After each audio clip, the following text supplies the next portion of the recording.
What is God like? The heavenly dove. John also testified, saying, I saw the Spirit descending from heaven like a dove, and it remained upon him. John chapter 1 verse 32.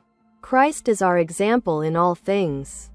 In response to the prayer he offered to his Father, heaven was opened, and the Spirit, like a dove, descended upon him.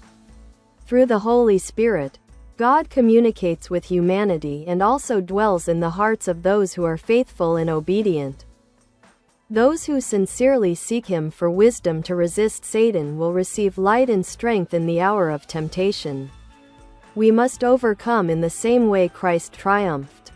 Jesus began His public ministry with a fervent plea. He thus left us an example of the importance of prayer in acquiring a victorious Christian experience.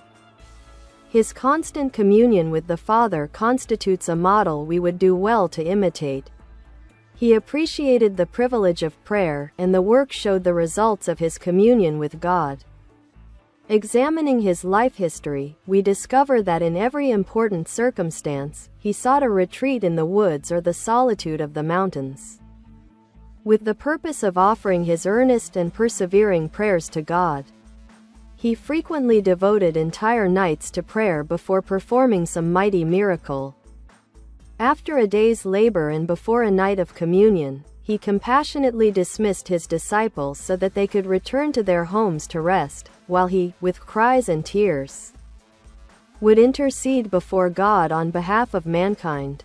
In response to prayer, and by virtue of God's grace, Jesus was strengthened to bear burdens and strengthened to endure trials. If we want to be overcomers, we must depend on God to experience a victorious Christian life. Following the example Christ left by opening a path that leads us to the source of strength that never fails, and from which we can draw grace and power to resist the enemy.